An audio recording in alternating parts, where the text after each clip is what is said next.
now entering the truth zone, deep into the vortex of the information revolution with your host, Michael B.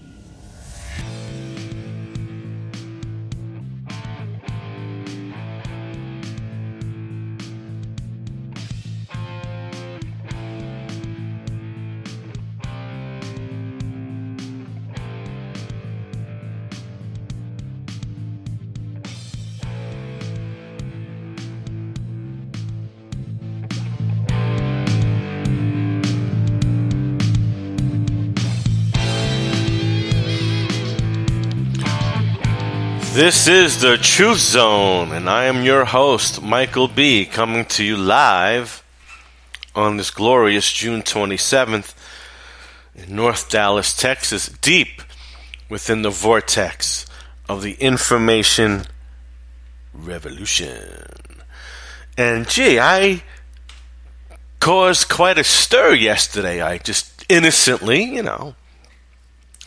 asked the question if do you still think 9/11 was not an inside job? And I put a picture of Grenfell Tower, the residential complex that became a blazing inferno.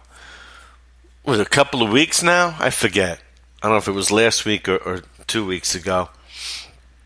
But there was talk about that and how Jeremy Corbyn wanted to, I guess he's the incoming prime minister, or there's going to be a fight about that due to the last election over there. Wants to seize property of the rich and give it to the victims of the Grenfell Tower people who, I guess, they're now homeless. And I put up this picture of Grenfell Tower because, it dwarfs in comparison to the World Trade Center towers, and blazing fire, blown out, and yet the structure still stands. So that's all I did. I asked, you still think that 9/11 was not an inside job? And of course, there were some that responded intellectually that said, that's just a conspiracy, and they gave their scientific reasoning for why the towers collapsed. And I just asked, well, can you give me another building that was hit by a plane, commercial jet, whatever, and then collapsed like a pancake? And of course, I've asked that question for years, and no one has ever been able to answer it because, quite simply, there is not another example. And then, I used the word boiling point. I said, well, jet fuel has a certain boiling point, and then it's gone. And then, people are trying to be, just trying to be funny and semantical.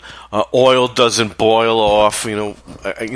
Should I have said evaporation? Should I have said, burn off point?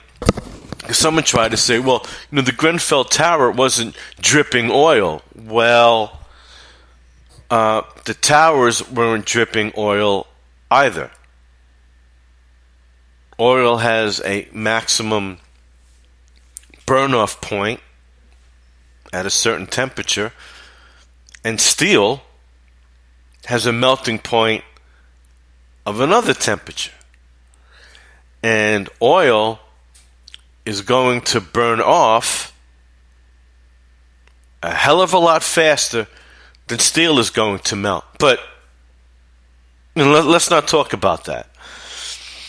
And I'm sure, and I think the guy's name, the owner of the property at the time, he might still be, I think his name is David Silverstein. And of course, as we approach 9/11, I'll be doing a 9/11 show. It'll be my first one in, I don't think I've done one in 2 years. So, and I wonder if I could get my friend, the One Angry Jew, to co-host with me when the time comes. And, I think his name is David Silverstein. And I guess it was just a coincidence that he just happened to double his insurance coverage on the entire property months, not years, but months before 9/11 occurred. And he got X amount of billions of dollars. And I'm sure it was just a coincidence that in Senate and congressional white papers, or was it the military, I'm not quite sure, where they said, they wanted to bring about a certain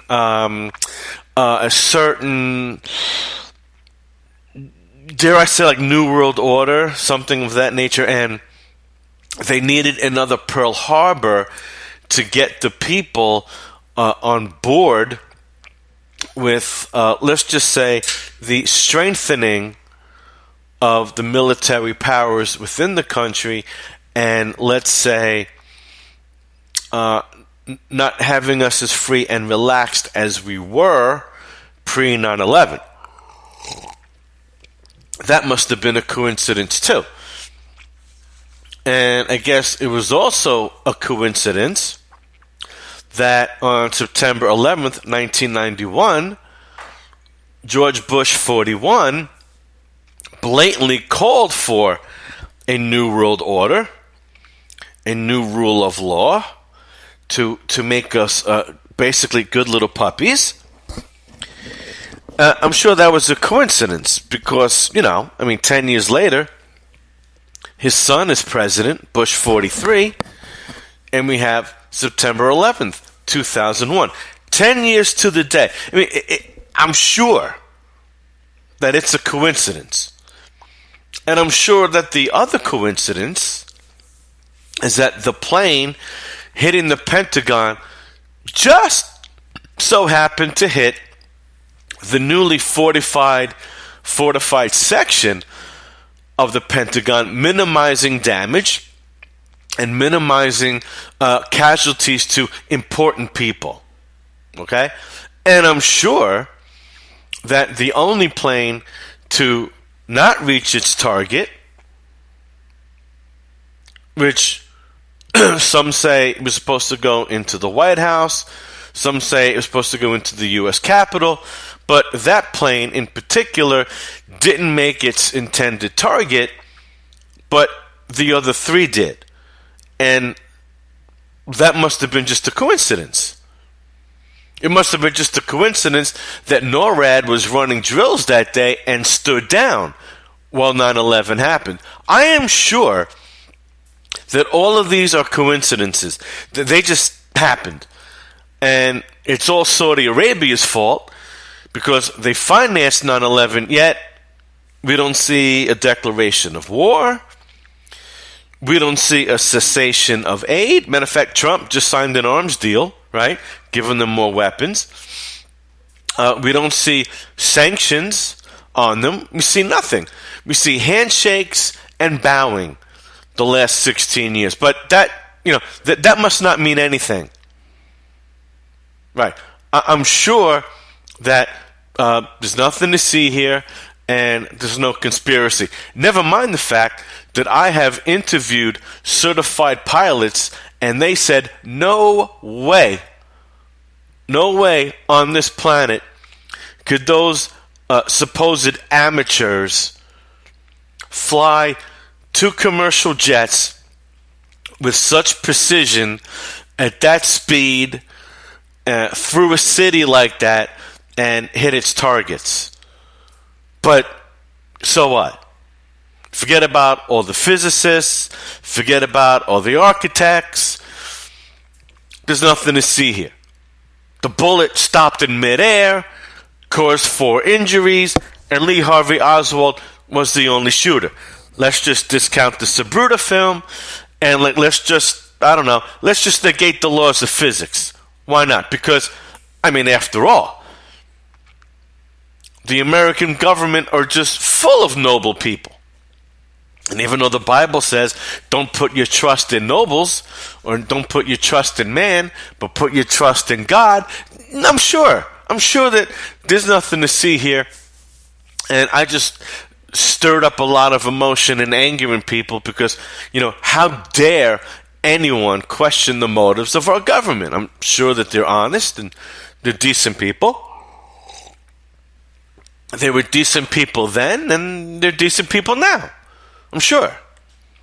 So, moving right along, the theme of the show today is that everything the liberals say that they stand for, they stand for the opposite. And I wrote some notes down. Liberals say that they're against violence and that it is we, the patriots, the real Americans that own guns, cling to our Bibles, and cling to our guns. We're the real threat to America. I believe it was Harry Reid that actually came right out and said that we are domestic terrorists. We the Christians, the conservatives, gun owners, freedom-loving 3%ers, that we're the problem. But it's interesting because actually, and this comes from Godfather Politics, Gary DeMar is a fantastic writer. And I love using his material. And you'll hear from me using his work at least once a week, if not twice. And so he titles this article from June 16th, "Leftists have a long history of advocating violence to advance their cause." So, quote, "There will be blood. Democrat State Representative Douglas Geis threatened from the floor of the Michigan House of Representatives in 2012 as its members debated legislation that eventually made Michigan the nation's 24th right to work state. Union thuggery is not uncommon or new. It was Jimmy Hoffa Jr. who said this about the Tea Party. Let's take these son of a bitches out and give America back to an America where we belong." Well, I didn't know that America stood for killing fellow Americans just for what they believed in. And especially when they weren't breaking somebody's arm, as Thomas Jefferson would say.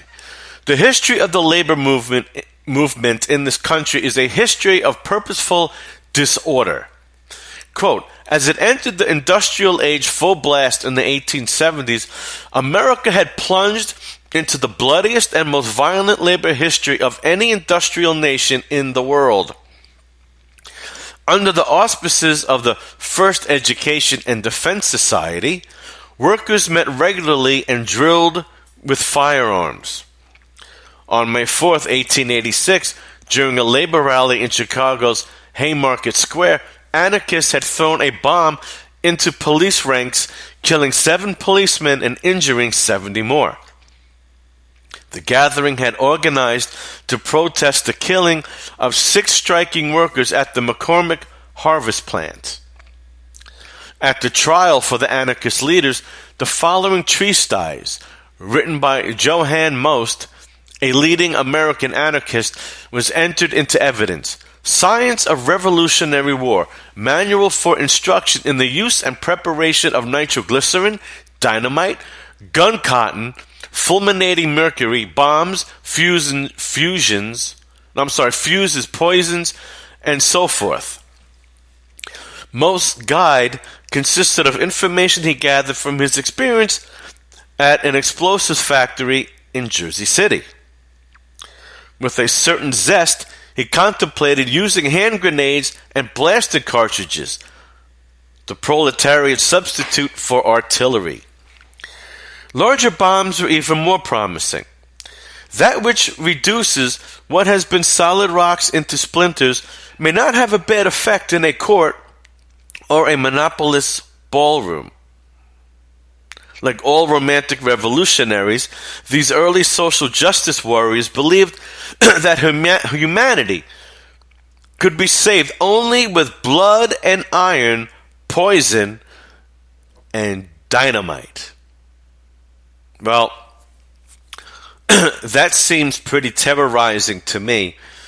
And it seems this terrorism certainly was on a domestic level. In 1912, because of a dispute over unionization, the Los Angeles Times building was dynamited and 21 people were killed. 16 packets of bombs were found in the New York Post Office in April of 1919. In June 1919, bombs damaged the houses of the U.S. Attorney General, the mayor of Cleveland, and judges in New York and Boston. In September 1920, a group of anti-capitalist anarchists set off a bomb on Wall Street, killing 38 people. These tactics were copied during the turbulent 1960s. Abbie Hoffman, whose book Revolution for the Hell of It, 1968, is shown with a rifle in his hand leaping for joy on the cover. Hoffman's rhetoric about revolution was just a warm-up. In Steal This Book, 1971, he gave instructions on how to build stink bombs, smoke bombs, sterno bombs, aerosol bombs, pipe bombs, and Molotov cocktails. Well, no wonder the communists would use Molotov cocktails. Hoffman's updated version of the Molotov cocktail consisted of a glass bottle filled with a mixture of gasoline and styrofoam, turning the slushy blend into a poor man's version of napalm. The flaming gasoline-soaked styrofoam was designed to stick to policemen when it exploded. Helpful drawings on how to make the incendiary devices were included. And then we fast forward to almost 100 years, and we saw the violence at the Trump rallies. We saw just days ago, right, the shooting of congressmen at a baseball field by a Bernie Sanders supporter. We saw the violence erupted at the universities. Antifa, which means anti-fascism. Really? Well, then if they're anti-fascists, they wouldn't try to censor speech, would they? But yet, and this is coming from Canada, and by the way, you folks can say, well, it's Canada. Well, I'm going to have another example here in the States, that we have censorship of free speech. So I'm going to play the first clip, and this is attacking religion, actually. Freedom of religion in Christian schools, they're under attack using the Bible to teach certain points of view. Here we go with the clip. A Christian school in Canada is worried about its freedom of religion after being told to stop teaching Bible verses that could be deemed offensive. The local authorities say passages in the Bible that denigrate or vilify one's sexual orientation should not be studied in class. The school disagrees, however, saying the ban would violate its constitutional rights. The authorities are standing their ground, though, insisting that the potentially offensive passages should not be a part of the curriculum. Well, we got differing reactions to the issue. Point of the whole, education system is to have discussions and to be able to say that this is text that is said here. Let's discuss it in an open forum. I am a religious gay man who's Muslim, and when I hear things about people taking things away from the, he's a religious gay man. Which, first of all, gay means happy and lighthearted. And these people are far from it. He's homosexual and Muslim. Now, you want to talk about a paradox. In that case, shouldn't he be throwing himself off of a building? Because that's what Muslims do to homosexuals. And I wonder where this guy lives. He certainly doesn't have a Middle Eastern accent. I would love to see him parade around Saudi Arabia and openly telling people he's a religious homosexual Muslim. I wonder how far down the street he would get before he was grabbed and helped off the building rooftop. We continue. From any type of holy text, it does kind of bother me in a way, but at the same time, there's the talk about, we want to teach our kids how to be inclusive and how to teach our kids to respect different types of races, cultures, sexualities. That's what the school board used, is the word offense. They said you need to get rid. Before this woman continues, now here's a guy that just contradicted himself.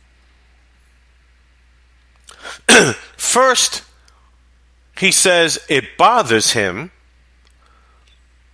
that censorship, he didn't say the word censorship, but that's what it is, was taking place or being called for, but then, but we should be teaching our children to be all-inclusive and to respect certain sexualities and races. Well, he's got the races part right. After all, we shouldn't be bigots, we shouldn't be racist, but I'm not going to teach a child to respect abominable behavior.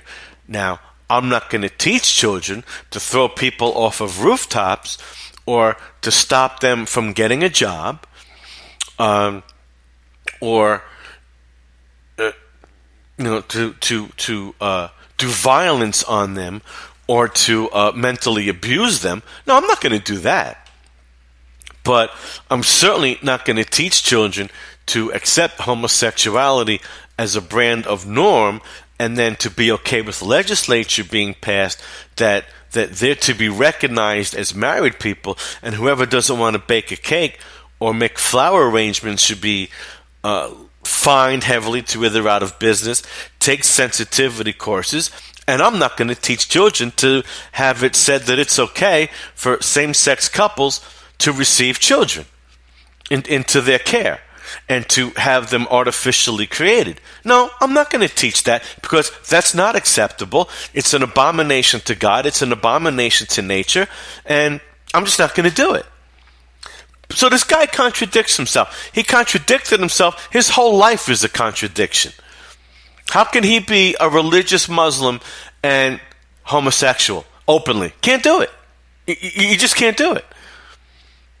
It's like a Christian being pro-choice, which is really pro-death, and we'll get into that later in the show. You can't do it. You just can't. It's a total contradiction of the belief system that you say that you come out of. Can't do it. So, and then censorship bothers him, but yet, hold on a second. It is okay, though, if it's not teaching our children the leftist agenda of total inclusivity, which really just creates more division, as we've seen in our society. We continue with the woman. A woman is speaking, and she's going to counter this contradictory, total. He's at war. I can't find the right paradox. He's right. He's at war with himself. He's in total conflict. So here we go. All offensive texts from the Bible and stop teaching this. And when it comes to that word, it can be interpreted in any way. I could be offended by the whole Bible, hence why some people in history burned the entire book because they found the entire thing offensive. Instead of responding to censorship with more censorship, we should respond with more free speech, and we should be teaching. Let me tell you something. The only people that have a problem with the Bible, especially the Christian scriptures, and what it teaches you on living in your everyday life, the only people that have a problem with that are scumbags, okay? They're the only ones that have a problem with it and want it to disappear because maybe they're not living their lives beyond reproach. Now, look, everybody falls short, okay? I am not perfect. But I can tell you this much.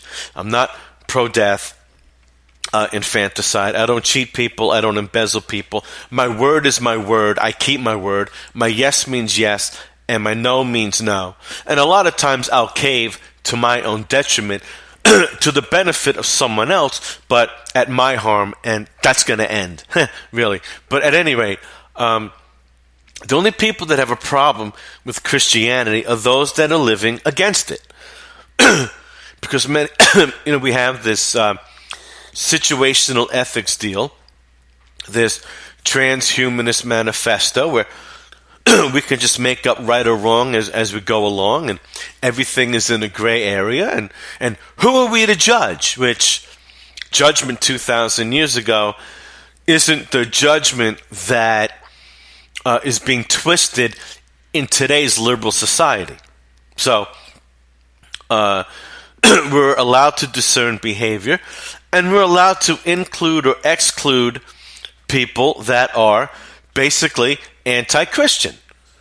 And what I mean by that is not living according to the body of Christ. Now, let me further say, you can be a very honorable, honest person, right?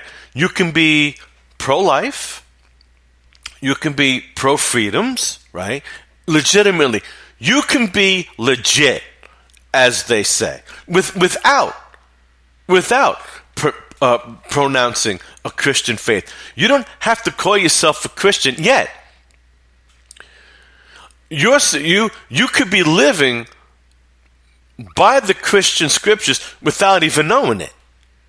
And those types of people I'll include in my inner circle. Absolutely. But I have every right to include, exclude, as I see fit, who could be or is a detriment to my everyday living. I can do that, but people that have a problem with that, 9 times out of 10, you look at their lives and the decisions they make, and you can see why. You could see clearly why they would be anti-Christian. So, speech that's offensive. Well, how come liberals don't ban their own speech? Behead Trump, kill Trump, take these son of a bitches out, kill them, hang them, and all this other stuff. Trump's presidency looks like I took a dump and I call it art. And I played that montage yesterday. How come that speech isn't banned? You see, the speech, the liberal, liberal means to be free, to liberate and free something from control or bondage. No, these people want absolute bondage. They want their freedom of speech, their speech, what they deem is acceptable, which most normal people, and I'm going to say that, normal people would find offensive. But to say a certain piece of literature is offensive, well, why don't we let society in general decide what's offensive? And in this country still, and it will for a very long time. And as a matter of fact, I'm going to make a prediction.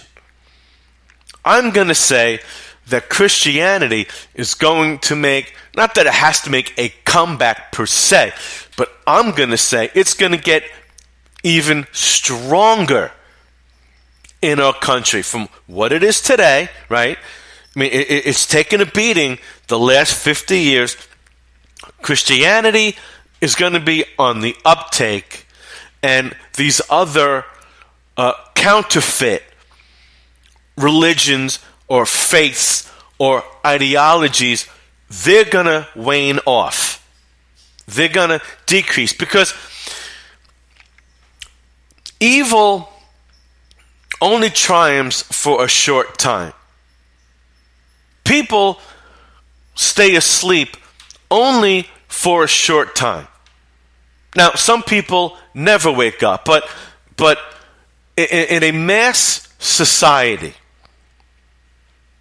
people will see what works and what doesn't work. Eastern Europe is finding that out, right? They're not opening their doors to the so-called Muslim refugee crisis. They're not having terrorism. You see, Venezuelans are starving to death. They're eating their domestic animals, their dogs and cats, for food. They're finding out that socialism doesn't work.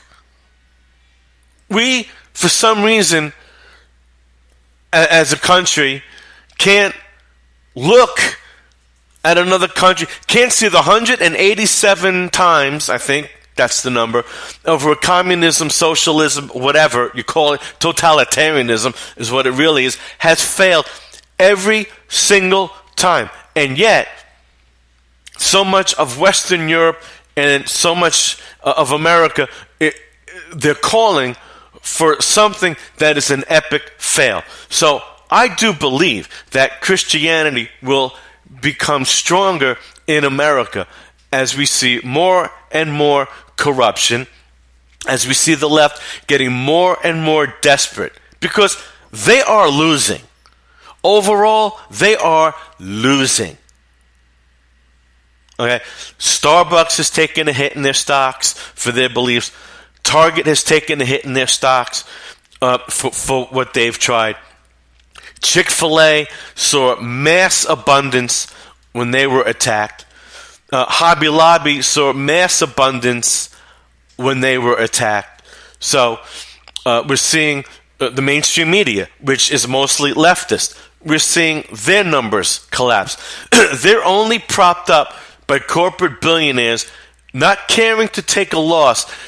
They're more concerned about having a venue to give us a twisted, sick ideology that only makes them richer and us poorer. They'll sacrifice profit for their ideology. And that's what Ted Koppel accused Hannity of, that I played yesterday. Oh, you're such a smart guy. You could be doing so much, and yet you spread such and such that in the long run, you're a detriment. You see, that's the deflection that these people do. I mean, it comes right out of their playbook. Everything that they accuse us of doing, they do. Okay? We're the ones where our yes means yes, our no means no. We're the ones that keep our word, for the most part. No one's 100%. But we have the integrity. We have the loyalty. We have the morals. We have the ethics. And we say what we mean, and we mean what we say. And they try to twist that because they know deep down who they are. And that's why they have to get so violent, because they can't win an argument or a position intellectually. They have to take it to the violent level, or they have to take it to the condescending level. I expected more from you, Sean Hannity. You're a smart guy, and I'm just disappointed. See, they try that platitude of, I expected more from you. Yeah, Well, if accepting bullshit, if accepting lies, if accepting hypocrisy, if that is what their expectation is of us, well, we'll never be accepted in their eyes. And quite frankly, I wouldn't want to be accepted in their eyes. So this young lady continues. Things about inclusivity as well as things about creationism and evolution. Just bring more education instead of trying to deny the opportunity to understand these texts to the children. There's no way that we would be able to have these conversations if things were cut out or if we hid ourselves from things. You're putting, you want to put gay people back in the closet. You're also putting religion back in the closet as well. There's absolutely nothing wrong with challenging these verses and questioning it. In fact, I find it quite interesting that I'm speaking with a Muslim gay man, because that is a big question we're dealing with right now. You have countries where they've imposed things like Sharia law, strict Islamic law, where gay people are thrown off roofs right now. And we need to talk about that. And we're not going to be able to do that without free speech on the issue, on both gender issues and religious issues. Well, and as far as, evolution stuff. Look, public schools have, look, the government sets their standards. But as far as I'm concerned, if a Christian school doesn't want to teach that humans are descendants of apes, I'm fine with that. Because first of all, I don't care what anybody says. I don't care about those electromagnetic tests or whatever they do. And I don't care about skull comparisons, carbon dating. There you go. Comparing skulls and Neolithic era and pre-protoplasmic boop-a-boop-boop era. I don't care. They haven't found anything that, and they won't, thank you, that conclusively says, I come from a chimpanzee. Sorry. But one thing evolution has proven, and that is that the Bible is 100% correct in the order of God's creation. And I talked about that, I believe, last week. The universe was an empty void. God created and formed the earth, land masses, and water. Then the illuminations of the moon, darkness and light. A mist formed over the earth. You had plant life. Then sea creatures, air creatures, birds and what have you. Land animals, then man. That's the order. That's all that evolution and science has proven in the order of how the universe, the earth, and how we have come to be. That's all science has proved, is that Genesis is 100% correct. That's it. That's all they have. They have nothing that says, I come from a gorilla. They don't have it, and they're not going to have it. Because it doesn't exist. So, the federal government, they can teach anything they want. Or they can try to. Parents have the right to say, well, you know, if you're going to teach my child that homosexuality at 5 years old is cool and that he can wear a dress if he wants, well, I'm going to pull my child out until you pull that piece in the curriculum. Or I'm going to send my child, hopefully I've got the money, to a Christian parochial school. Or if I could stay home, I'm going to homeschool. See, we should always have that option.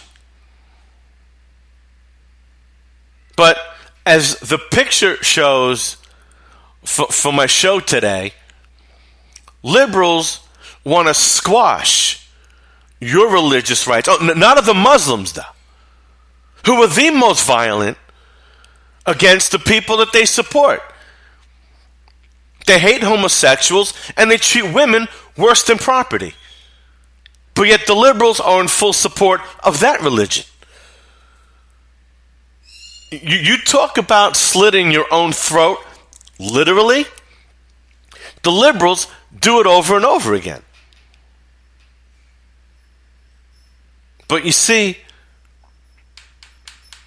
liberals whose real father is Satan, because all of this comes from Manly P. Hall and Alice Rice, I believe her name is. Now I'm getting a brain cramp on a few of these people.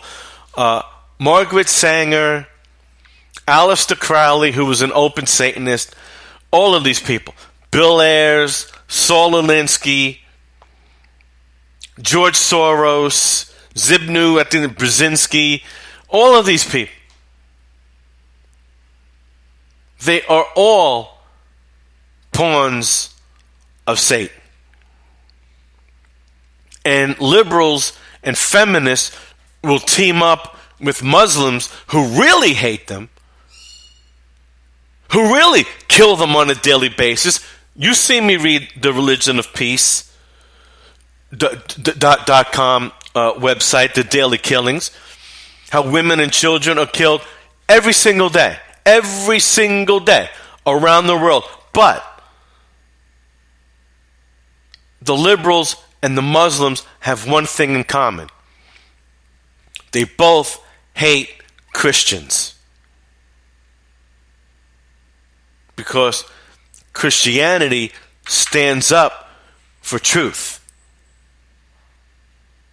And truth is the last thing that left-leaning people stand for. That's the last thing that they care about. So you want to talk about, okay, I played you a clip of something that's happening in Canada. And by the way, that comes from RT.com, Russia Today, of a great affiliate, by the way. Larry King went over there. Ron Paul is over there. Many other people have jumped ship from the mainstream media. And, of course, Ron Paul is a libertarian.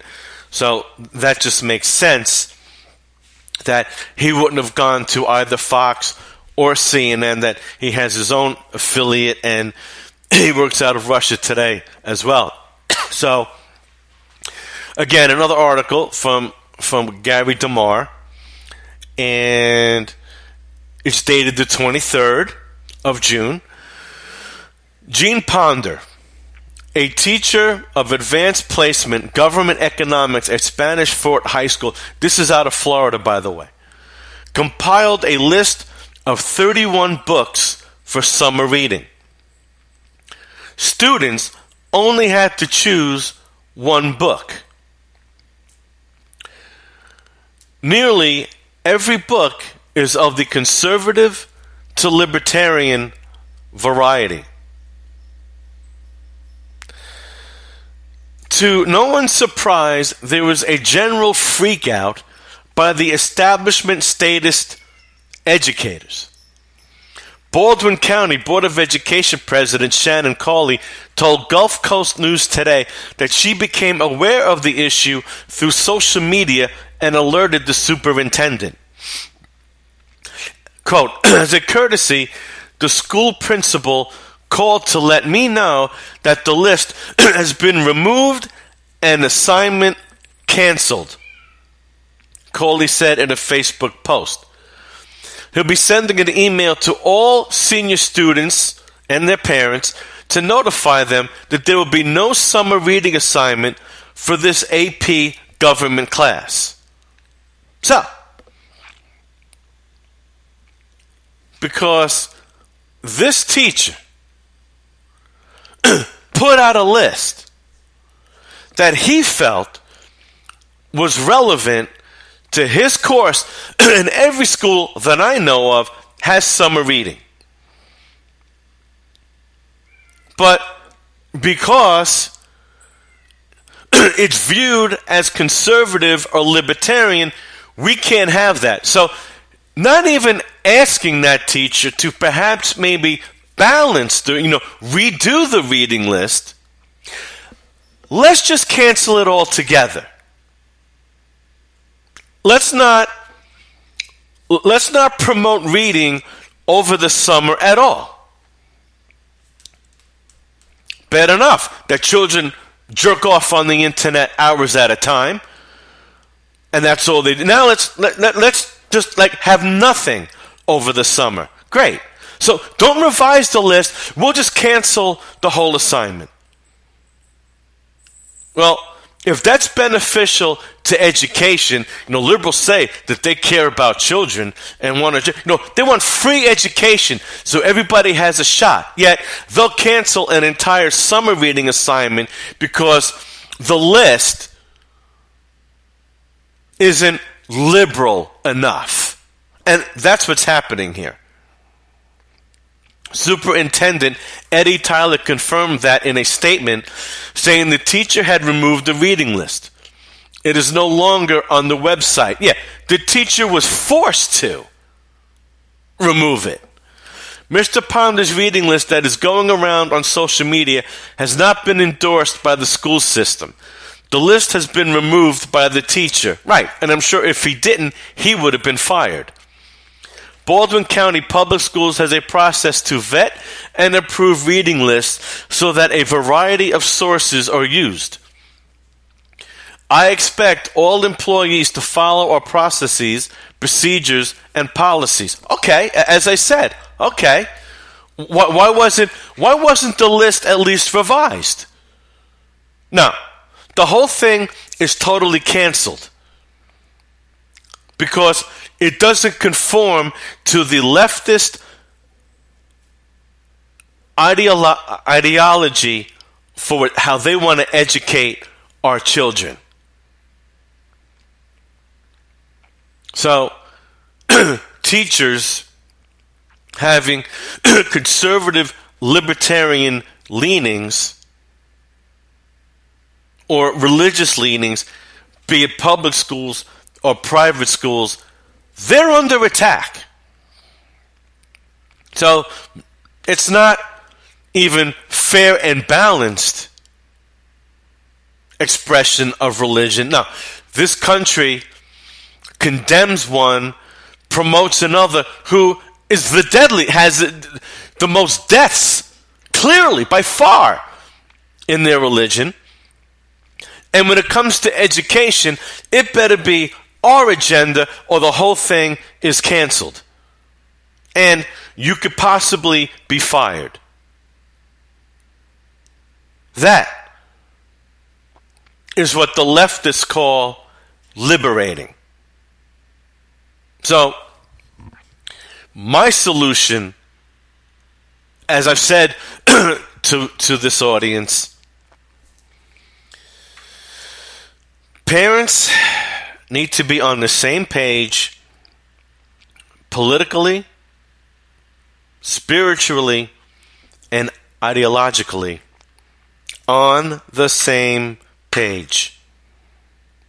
And they need to take time out somewhere in the 168 hours of the week, set aside time to A, pass on their beliefs and educate their children on those beliefs, and to deprogram the corruption that their children are under, 8 hours a day.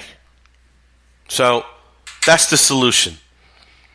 Because I don't think that it's a good idea for parents to just solely rely on third-party sources to mold their children. And that's exactly what's being done here. And the leftists, you better believe, will act in a fascist way, because that's just what that was. That's an example of fascism. That's a prime example. Yet they call themselves Antifa. And it's funny. You know, the liberals are pro-life when it comes to a rapist or a murderer. Oh, no. They're against the death penalty. And, they hate racism. They're not for racism. But I guess it's not racism to attack white people, to say that the election of Trump was a white lash, and that it's a stain on America, and to put America first. Chris Matthews thinks, well, that must just stand for white people, and that it's racist. I guess that's not racism. So, pure hypocriticalness, if that's a word, totally in conflict. And that's why they're so violent. That's why they're so violent. That's why they're so angry. That's why you can't have a conversation with these people. Even if it starts a little bit intellectual, by the time you give your third point, they're calling you names. They're calling you names. They're elevated. They're screaming at you. And basically, you're stupid. You're a stupid idiot. That's what it comes to. And then if it goes further, they'll punch you in the mouth. Because they cannot win the intellectual debate. So here is a wonderful call, Oh, they don't want the death penalty for murderers, but they don't mind the mass infanticide of this.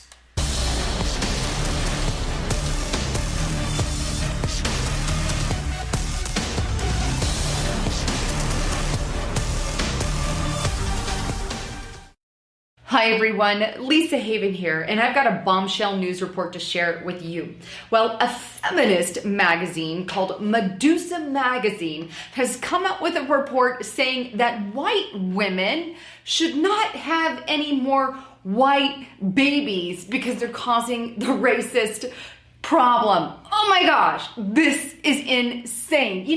This Medusa Magazine, who claims to be for women's rights. We support the right of women and the right of women to get jobs, the right of women to have equal stance on all the other grounds. Yeah, that kind of organization that's like all gun-ho women rights thinks that it's okay to stand on women, white women in particular, and their babies, saying, help society, you progressive liberal white woman, by not having any more white babies. Yeah, no joke. I'm so pissed. Check out the report so you don't have to actually take my word for it, but this magazine needs to be contacted en masse and put in their proper place of racist, freaking communist idiots who are attacking white people. This is straight up racism. Now, the report is called Beyond Pro-Choice. The solution to white supremacy is white abortion.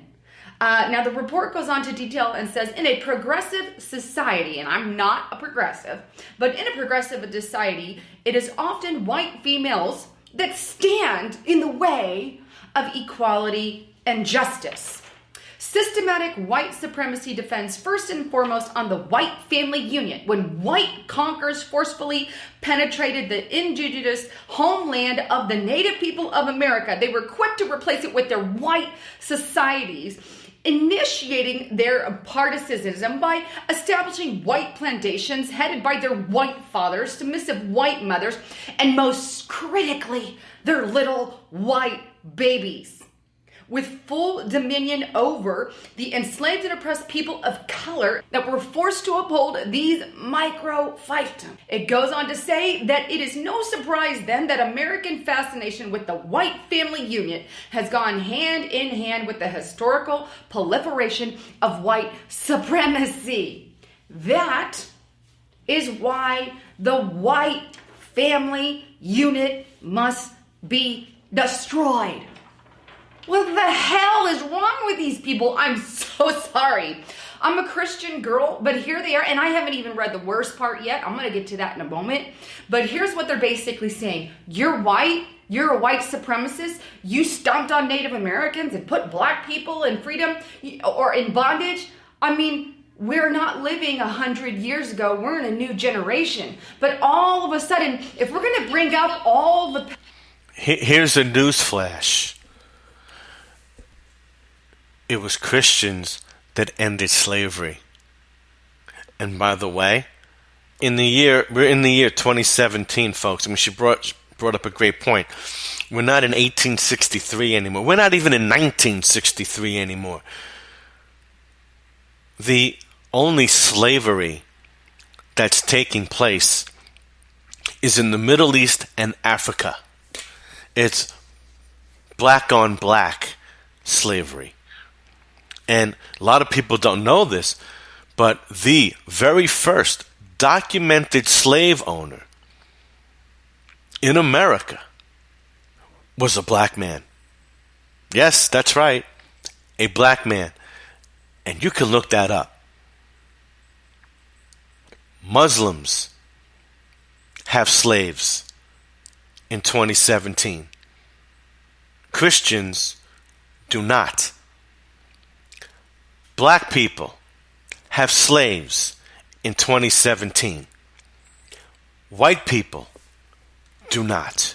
Past crimes. Let's bring up the past crimes of every tribe, nation, and race. You know what I mean? That's like going into, well, I don't know. That's like going into Japan and saying, well, because a bunch of Japanese live here, you stomped on the white people in Japan, and so you need to stop having Japanese babies. This is how stupid it is.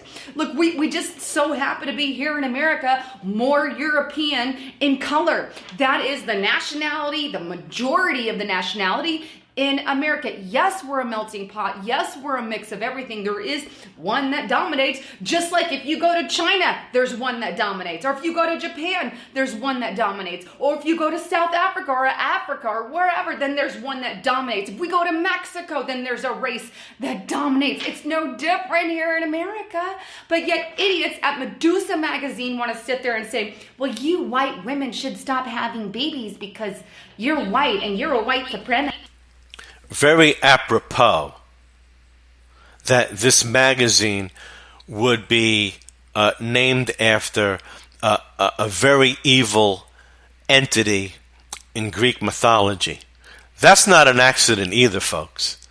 And all that mythology crap that's built on sex, blood, and violence, that's satanic, ladies and gentlemen, and that's their ultimate father. And so stop having white babies. What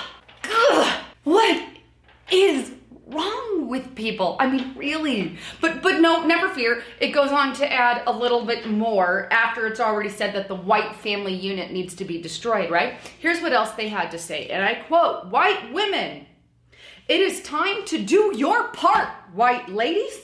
Your children reinforce the white supremacist society that benefits you. If you claim to be a progressive," notice right there they're targeting liberal idiots because look, if you're a liberal and you're a progressive, please see what they are doing. They care not for you. And here they are saying, if you claim to be a progressive, get rid of your child, okay? Hello, that should wake up anyone on the left that they care not about you. But let's go on. If you claim to be a progressive and yet willingly birth a white child by your own choice, you're a hypocrite. In other words, white, progressive, liberal, you need to marry a man of color and have not a white child, because if you have a white child, oh no, that's just horrible. Goes on to say white women should be encouraged to abort their white children and to use their fed up time and resources to assist women of color who have no other choice but to raise their children. I got a few words for you, Medusa magazine. Go to... Oh! What are they thinking? I'm so sorry. Just so upset. That's racist. You are being... Okay, so I'm going to end it right there with the emotionalities. But yes, see, the family unit is the backbone of this country. And due to time constraints, I'm not going to be able to... I highlighted the 30 crimes of Obama. I'll save that tomorrow. I'm also going to save off on... I've read some of the quotes from the Founding Fathers on how this nation was built and why we're under such vicious attack and why the liberals basically want to wipe out our history from our first 2 centuries. And it makes sense. And why they want censorship and why history has to be rewritten. But I'm gonna conclude the show with a clip from a white woman who, if Medusa magazine had it their way, she never would have been born. Her name is Melissa Ohden, and she is a white Christian woman. And if the liberals had it their way, she would have been killed. Here's Melissa. Melissa, your mother had an abortion during her pregnancy with you, and you survived it. When I was 14, I found out the truth about my life. That's when my survival came to light. When I first found out, I was devastated. And that night I struggled with anger for the first time. I was born in August of 1977 in Sioux City, Iowa. And what I know about my birth is that I wasn't intended to be born alive. My mother, who was a college student at the time, was 19. She wasn't married to my father. She was almost 8 months pregnant with me, from what we can gather. She went into the hospital and had a saline infusion for an abortion done. The saline infusion abortion involves injecting a toxic salt solution into the amniotic fluid surrounding that preborn baby in the womb. And the intent of that salt solution is to actually scald the child to death from the outside in. I soaked in that toxic salt solution for 5 days. My mother went back to the hospital, had her premature labor induced with me, and that was the day my mother was meant to give birth to a dead child. The medical professionals initially believed that the abortion had succeeded in ending my life. The joy for me is realizing that that day when I was left for dead in the hospital, a nurse heard me. That nurse and that team of professionals understood that my life was worth trying to save. After I survived that failed abortion, my biological parents made an adoption plan for me. And I'm really blessed because my adoptive parents met me while I was still being cared for in the neonatal intensive care unit. And my parents tell the story of how the first time they laid eyes on me lying in the incubator, they fell in love with me. And, you know, I always joke, I know I wasn't a pretty baby. I know that about myself. But my parents saw the inherent beauty that existed in me. I want everybody to see that. If we look behind words, if we look behind numbers, this is what abortion looks like. This is what tens of millions of other children would look like in one way, shape, or form, if only they were given the opportunity to live. It's not just a word. It's not a statistic. It's not just a choice, just a right. It's a human being. I think that if you're ever in a debate, you know what, I should put this clip on my phone somewhere for easy access, because if anybody wants to debate you on why infanticide, and that's what it is okay, you can just play, you don't have to say a word, you can just play them this clip, and you know, that's all there is to say. They're either going to get it or they're not going to get it. And in the prior clip, that Medusa magazine is trying to say, oh, you know, these poor women of color that, you know, have to raise their children. Hey, you know what? Here's the deal. Here's the deal. And this goes to men and women. Sexual intercourse can create a few outcomes. One, and a combination of any of them. You could have a good time. You could have a bad time. You can get a disease. And a pregnancy could take place. Even if you take all of the proper precautions. Those are the 4 outcomes. And any combination of the 4 can ensue. It could be great. You could get a disease and there could be a pregnancy. It could be a disaster. You could get a disease and you could get pregnant. If you are not prepared to deal with the last one, the pregnancy, other than validating your right to kill it, then you know what? Keep your legs closed and keep your dick in your pants. That's reality, folks. Society has created a fantasy where you could just have a do-over. Well, it was an accident. Didn't mean it. I'm just going to kill it. No, but it's not a human being yet. See, states decide, well, at 20 weeks it is. Well, at 18 weeks it is. Well, at 26 weeks it is. I'm not even going to get into, because due to time constraints, I'm not even going to get into the playing God syndrome. I'm not even going to get into it. And parents, teach your children. You want to dance to the music? Then you have to pay the band. My name is Michael B. This is the Truth Zone. Thank you for tuning in.